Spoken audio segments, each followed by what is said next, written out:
Hai, selamat malam. Cerita serem kali ini berjudul Horor Kantor Cimahi. Dan kisah ini ditulis oleh akun Twitter Bristory. Buat yang mau baca sendiri tweetnya, kalian boleh klik link yang saya sertakan di deskripsi. Silahkan juga follow akun beliau untuk mengikuti cerita horor lainnya. Tapi, buat yang mau dengerin versi suara saya, kalian cukup stay di channel ini dan selamat mendengarkan. Seringkali keadaan memaksa kita untuk menghadapi situasi yang sangat menguji nyali. Suara rintihan dan jerit hati yang ketakutan seperti tidak ada yang mendengar atau peduli. Semua hanya bergantung pada diri sendiri. Cerita kali ini lagi-lagi tentang pengalaman mengerikan saat harus tinggal di mes kantor. Dan begini kisah selengkapnya. Aku Robin, umurku 28 tahun ketika peristiwa ini terjadi pada tahun 2017 lalu. Awalnya, di tahun 2014, aku diterima kerja di salah satu perusahaan agensi. Kebetulan waktu itu perusahaan ini masih baru berdiri dan masih memiliki kantor di Jakarta saja. Tapi, seiring perjalanan waktu, perusahaan berniat untuk mengembangkan sayapnya. Dan salah satu sasaran untuk perluasan adalah di Jawa Barat. Nah, akhirnya pada awal tahun 2017, perusahaan merealisasikan niatnya dengan mendirikan kantor perwakilan di Jawa Barat. Dan entah apa alasannya, para atasan akhirnya memutuskan untuk menyewa satu bangunan yang berbentuk rumah besar untuk dijadikan kantor baru. Kantor baru kami ini letaknya di Cimahi, bukan di kota Bandung. Aku yang lahir dan besar di Jakarta, akhirnya malah ditugaskan untuk bekerja di Cimahi. Singkatnya, seperti itulah kira-kira. Di kantor yang baru ini, tanggung jawab dan perananku diperluas lagi. Posisiku langsung di bawah pimpinan cabang. Bin, nanti di Cimahi nggak perlu nyari-nyari kos lagi. Ada rumah kecil di belakang kantor yang bisa jadi tempat tinggal lo dan karyawan lain. Nanti dijadiin mes lah kira-kira. Begitu kata Pak Wisnu setelah kami selesai final meeting mengenai kantor cabang di Cimahi ini. Waktu itu, jujur kalimat ini membuat langkahku semakin ringan. Dalam prosesnya, sekitar 2 atau 3 kali aku sudah datang berkunjung ke Cimahi sebelum kegiatan perusahaan berjalan normal. Lebih tepatnya sih untuk survei dan pemetaan ruang lingkup kerja. Kira-kira begitu istilahnya. Kantor ini terletak di perbatasan antara kota Cimahi dan Bandung. Wilayah yang masih tergolong ramai, tapi letaknya tidak persis di sisi jalan utama, karena masih harus masuk beberapa puluh meter ke semacam perumahan yang isinya rumah-rumah besar semua. Dan benar seperti para atasanku bilang, bentuk bangunannya merupakan rumah besar bertingkat serta berhalaman luas. Aku nggak tahu pasti ini rumah peninggalan zaman Belanda atau bukan. Tapi kalau dilihat dari bentuk dan struktur bangunannya, terasa sekali kalau ini merupakan desain arsitektur klasik. Pokoknya tipikal rumah-rumah zaman dulu. Kalau di Bandung, rumah-rumah yang bentuknya seperti ini kan masih banyak ya. Rumah-rumah klasik kayak gini tuh bisa kita lihat di Jalan Cipaganti dan Juanda. Jadi sudah terbayangkan bentuknya. Dan seperti yang Pak Wisnu bilang, di bagian belakang bangunan rumah besar bertingkat ini memang ada satu lagi bangunan berbentuk rumah. Namun ukurannya lebih kecil. Tapi soal desain, ya masih sama aja. Ciri khas rumah zaman dulu. Rumah kecil inilah yang akan aku tempati selama tinggal dan bekerja di sini nantinya. Nah, ketika survei ini, untuk pertama kalinya aku bertemu dan berkenalan dengan Pak Asep. Beliau adalah orang yang nantinya akan bertugas sebagai security kantor. Pak Asep merupakan putra daerah Cimahi. Tinggalnya juga tidak jauh dari kantor. Mas Robin nanti tinggal di mes sama siapa lagi? Tanya Pak Asep pada suatu ketika. Ada orang kantor dari Jakarta juga, Pak. Vian namanya. Nanti dia akan datang kalau kantor sudah siap, jawabku. Iya, Nantinya hanya akan ada aku dan Vian saja yang tinggal di mes belakang. Karena hampir semua karyawan di kantor Cimahi ini adalah orang baru dan hampir semuanya bertempat tinggal di Cimahi atau Bandung. Jadi mereka tidak perlu menggunakan fasilitas mes yang disediakan. Pada hari Minggu siang di pertengahan tahun 2017, aku dengan tas ransel besar berisi pakaian dan segala perlengkapannya sampai juga di Cimahi untuk memulai bekerja pada hari Senin esoknya. Pak Asep menyambutku di kantor dengan senyum manisnya. Dia sendirian menungguku sejak pagi katanya. Harusnya aku datang bersama Vian, tapi pada detik-detik terakhir dia memutuskan untuk berangkat pada Senin pagi dari Jakarta karena ada keperluan mendadak. Karena itulah akhirnya aku berangkat sendirian. Oh iya, aku gambarkan sedikit tentang bangunan kantor ini. Lantai bawah berisi beberapa ruangan besar. Di sini ada resepsionis, ruang meeting kecil, ruangan pimpinan cabang, dan beberapa ruangan lain. Sedangkan di lantai atas ada ruang meeting yang lebih besar dan beberapa ruangan yang diperuntukkan bagi manajemen proyek. Di sini, akulah orang yang diberi tanggung jawab menangani ini. Ruanganku letaknya di sudut belakang, bersebelahan dengan gudang kecil yang waktu itu isinya belum banyak. Dan untuk menuju ke sana, harus melewati beberapa ruangan lain termasuk ruang meeting tadi. Begitulah gambaran singkat bangunan utama. Sedangkan rumah kecil di belakang atau mes tempat tinggalku, bentuknya rumah tidak bertingkat. Rumah biasa dengan 3 kamar di dalamnya. Tapi ya gitu, sejak pertama kali menginjakan kaki di kantor ini, isi pikiranku langsung melanglang buana ke puluhan tahun di belakang. Karena suasana bangunan rumah ini sangat zaman dulu. Mungkin karena bentuknya menunjukkan seperti itu. Selain itu, aku juga merasakan ada yang aneh. Perasaan yang tidak biasa tapi sulit untuk dijelaskan. Di sini, beberapa kali aku merasa seperti ada yang sedang memperhatikan, entah siapa. Tapi, mengesampingkan itu semua, lingkungan rumah dan perumahan di sini sangat nyaman untuk dijadikan sebagai kantor. Hari Minggu itu aku habiskan berbincang dengan Pak Asep. Banyak bahasan yang tertuang, dari pekerjaan sampai urusan keluarga. Mas Robin, nanti malam saya izin pulang ya. Semalam sudah menginap di sini. Tiba-tiba Pak Asep bilang begitu. Tenang, di sini aman kok. Kalau malam keamanan dipegang oleh security kompleks ini. Saya kenal semua, lanjutnya. Aku benar-benar lupa kalau Pak Asep tentu harus pulang ke rumahnya.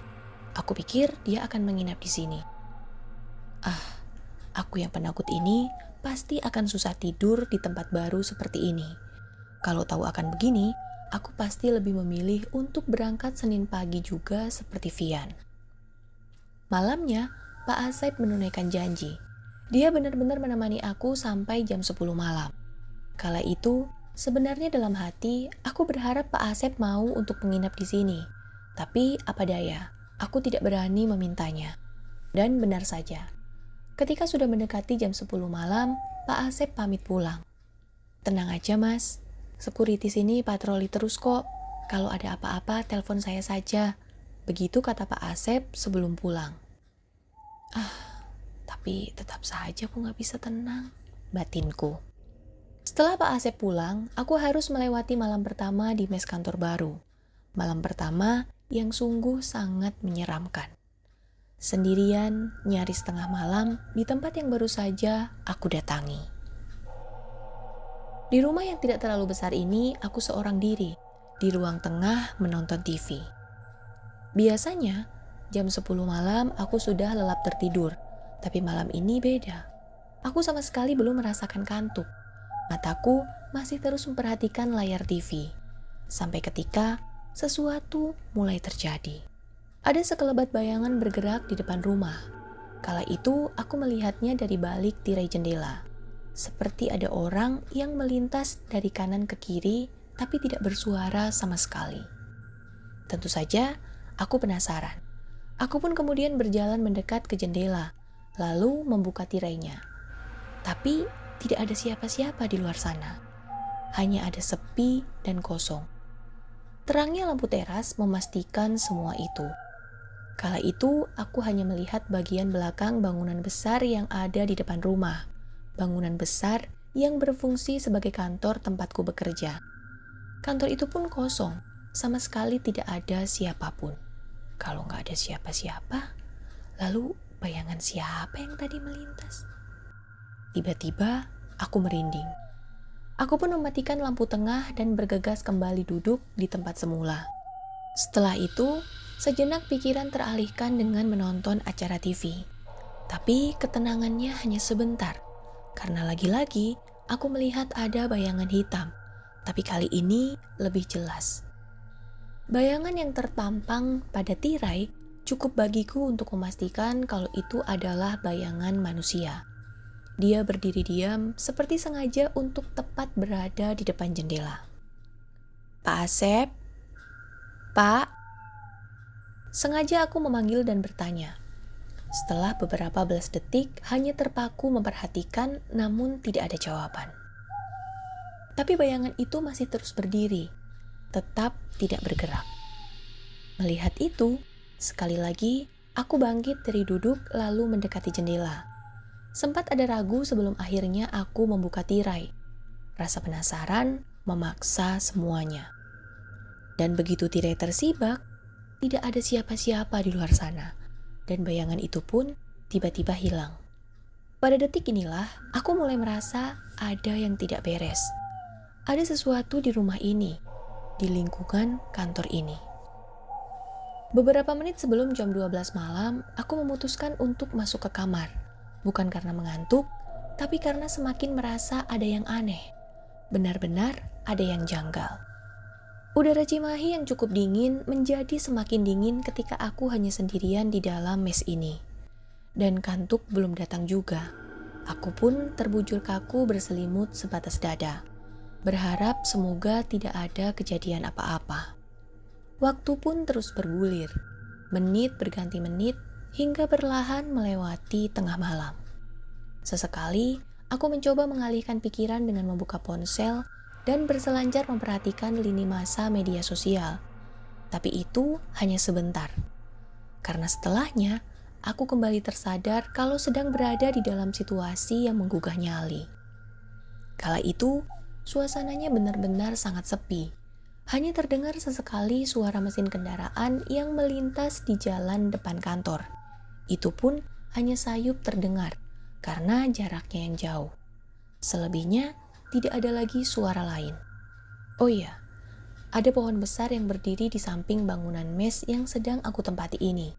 Sesekali, angin malam bertiup menggoyang daun dan ranting pohon itu. Dan tentu saja, hal ini menghasilkan suara syahdu cenderung seram. Tapi, lamunanku terhenti ketika mataku menangkap ada pergerakan pada celah sempit di bawah pintu kamar. Lampu ruang tengah yang tadi sebelum masuk kamar aku nyalakan, ternyata malah menjadi salah satu faktor pemberi keseraman berikutnya. Karena dari celah bawah pintu itu, aku melihat ada sekelebat bayangan yang bergerak dari depan ke belakang. Kemudian sebaliknya, pergerakan yang tentu saja menandakan seperti adanya seseorang yang sedang berjalan di ruang tengah. Siapa itu? Aku nggak tahu. Aku bahkan tidak punya nyali untuk sekedar membuka pintu mencari tahu. Waktu itu tidak ada suara sedikit pun, juga suara langkah kaki atau apapun. Tapi bayangan itu terus saja seperti mondar-mandir di ruang tengah. Hal ini tentu saja membuatku sangat ketakutan. Apalagi ketika aku perhatikan, sepertinya sang empunya bayangan tiba-tiba berhenti bergerak lalu berdiri diam tepat di depan pintu kamar. Saat itu, aku hanya bisa menahan nafas. Tapi syukurlah, itu hanya sebentar, karena kemudian bayangan itu bergerak kembali. Aku pun menarik selimut sampai ke wajah, hanya menyisakan kedua mata untuk terus memperhatikan situasi. Kejanggalan seram ini terus berlanjut hingga lewat dari jam 1. Bayangan itu masih saja bergerak di ruang tengah tanpa suara. Sementara aku hanya bisa memperhatikan semua itu sambil berharap semua aktivitas ini hanya berlangsung di luar kamar saja. Tapi ternyata harapanku tidak jadi kenyataan. Karena setelah itu aku melihat kalau gagang pintu kamar secara perlahan bergerak sendiri. Seperti ada yang sedang mencoba membuka pintu dari luar.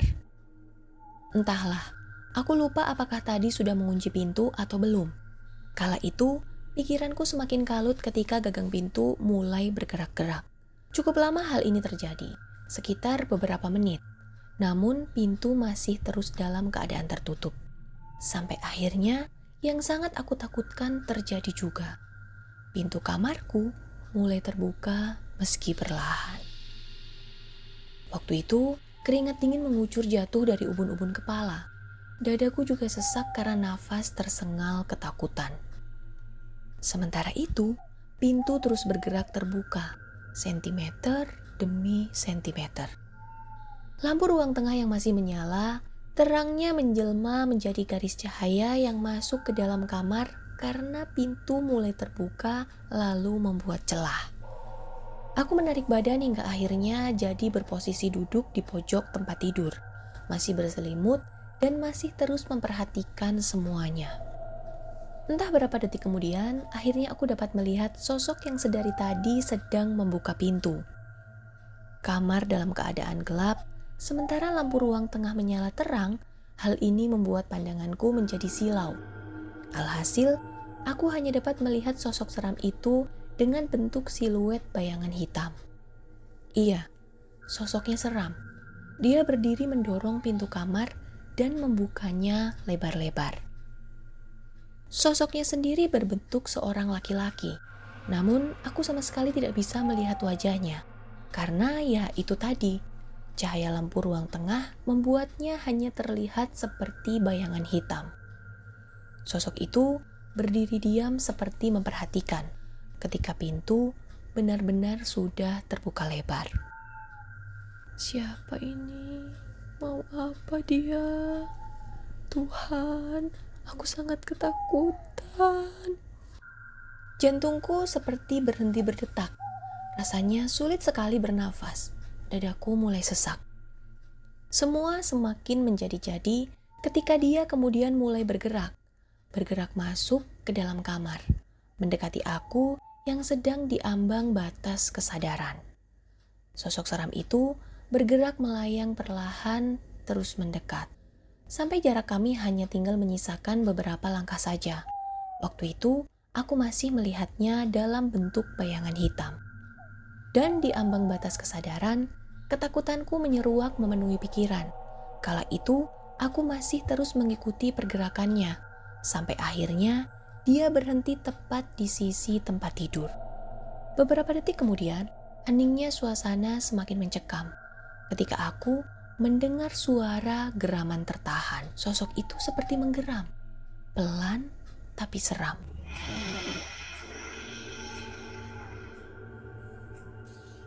Dan karena tidak kuat lagi, seketika semua menjadi gelap. Setelah itu, aku tidak ingat apa-apa lagi. Pagi harinya, aku tersadar sekitar jam 6:30, dibangunkan oleh suara ketukan pintu dari Pak Asep. Syukurlah, aku akhirnya bisa melewati malam yang menyeramkan. Hari-hari berikutnya, aku tidak sendirian lagi, karena ada Vian yang akhirnya datang dan tinggal bersamaku di dalam mes. Seperti yang aku bilang di awal tadi, lingkungan kantor ini punya aura yang sangat aneh. Bangunannya seperti hendak bercerita. Seringkali, aku juga merasa seperti ada yang sedang memperhatikan, entah siapa.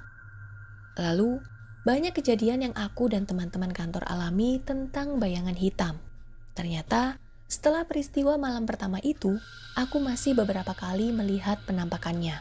Entah itu di depan mes, di dalam mes, di halaman, atau malah di dalam kantor pada jam kerja. Pernah suatu malam, ketika dengan terpaksa aku harus kembali ke ruang kerja karena ada barang yang tertinggal, ketika sudah berada di lantai atas dan barang yang aku maksud sudah dalam genggaman, tentu saja aku berniat untuk turun dan kembali ke mes. Tapi, betapa terkejutnya ketika aku melihat bayangan hitam itu muncul lagi. Dia berdiri di lorong menuju tangga. Dan lorong itu adalah satu-satunya jalan yang harus aku lalui kalau mau turun. Tidak ada jalan lain.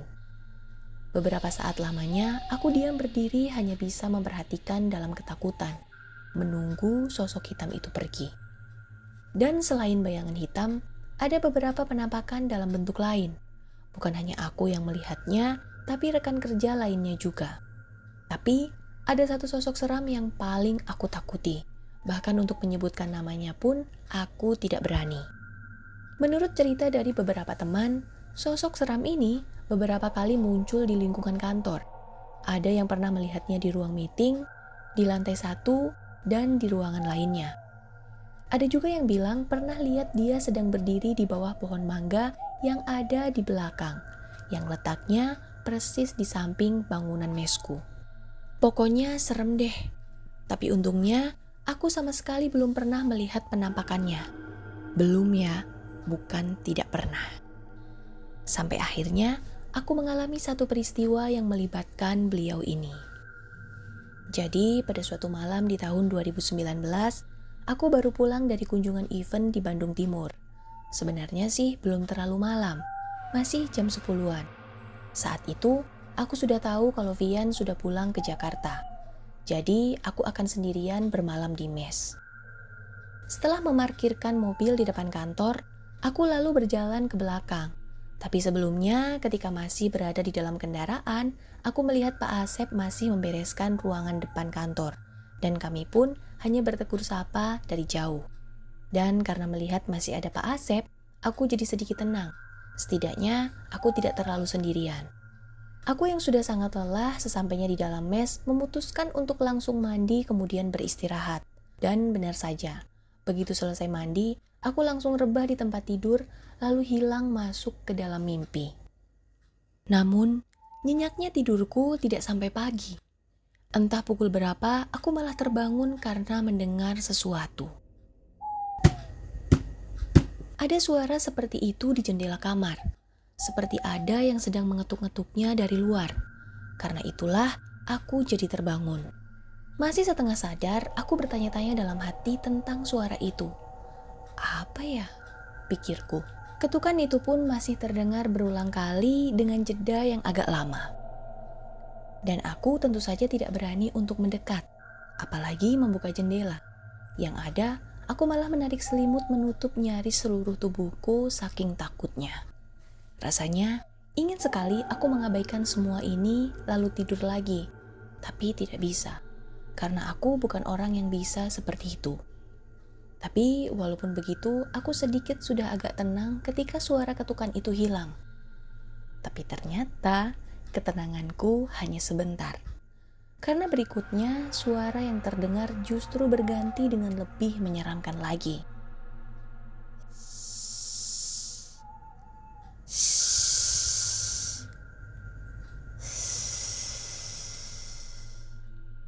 Kira-kira seperti itu bunyinya. Sekali lagi aku merinding. Aku semakin ketakutan. Ditambah lagi, sesekali suara duk-duk-duk masih terdengar. Sampai akhirnya aku tidak tahan lagi dan pelan-pelan berdiri lalu berjalan keluar kamar. Tapi ketika di ruang tengah, aku hanya berdiri diam beberapa saat. Karena jujur, aku masih bingung harus melakukan apa. Sampai akhirnya, aku berpikir untuk menuju mobil saja, lalu pergi keluar meninggalkan tempat ini. Aku tidak mau lagi bermalam dalam cekam. Ya sudah, aku pun bergegas mengambil kunci mobil. Setelah siap pergi, aku lalu melangkah untuk keluar rumah. Setelah hanya beberapa langkah lagi di depan pintu, timbul rasa ragu untuk membukanya. Tidak tahu kenapa. Tapi tekadku sudah bulat. Aku harus pergi dari sini. Ketika tangan sudah menggenggam gagang pintu, entah kenapa aku penasaran untuk melihat keluar terlebih dulu. Tangan kiriku lalu perlahan membuka tirai jendela, membuat celah untuk mengintip. Aku melempar pandangan menyisir seluruh luar rumah, dari teras sampai ke batas jangkauan penglihatan. Aku terus perhatikan setiap sudutnya, sampai akhirnya pandanganku terhenti. Ketika aku melihat ada sosok yang sedang berdiri di bawah remang cahaya. Berdiri di jalur sebelah kiri yang akan aku lewati kalau hendak menuju depan kantor. Di samping bangunan kantor, aku melihat makhluk yang paling aku takuti. Aku melihat pocong. Jaraknya memang cukup jauh, kira-kira 20 meter. Ditambah lagi pencahayaan yang kurang, tapi aku masih bisa melihat sosok menyeramkan ini dalam keremangan. Dia berdiri diam seperti sedang memperhatikanku. Refleks, aku langsung menutup tirai, lalu mundur beberapa langkah. Jantungku berdegup kencang, keringat dingin mulai jatuh bercucuran. Namun, aku tetap bertekad untuk pergi. Tapi entah bodoh atau bagaimana, kemudian aku malah kembali maju mendekati jendela, lalu membuka lagi tirainya. Ya Tuhan, ternyata pocong itu masih ada. Tapi, posisinya sudah berbeda. Kali ini lebih dekat dari sebelumnya. Kira-kira hanya tinggal 10 meter jarak kami. Aku semakin jelas melihat penampakannya, semakin jelas melihat bentuknya. Sosok jenazah berbentuk kain putih kusam dengan ikatan di beberapa tempat. Aku nyaris menangis. Aku pun kemudian nekat mengerahkan seluruh tenaga yang tersisa untuk membuka pintu. Kemudian sambil setengah menunduk, aku lari lewat jalur yang ada di sebelah kanan kantor. Dari sudut mata, aku bisa melihat kalau pocong itu masih ada berdiri di depan bangunan mes. Sesampainya di depan, aku langsung menuju mobil lalu berkendara pergi keluar, meninggalkan kantor dan mes yang seram itu. Selesai. Sebenarnya, kata Mas Bri, masih banyak cerita Robin tentang mes kantor Cimahi. Tapi saya belum menemukan kelanjutannya. Jadi kalau nanti ada, pasti saya akan bawakan lagi buat kalian. Terima kasih yang sudah menyempatkan diri mendengarkan cerita saya dari awal hingga akhir. Kalau kalian suka, silahkan klik tombol like. Dan jika berkenan, saya minta dukungannya untuk klik tombol subscribe di channel ini. Sugeng Dalu!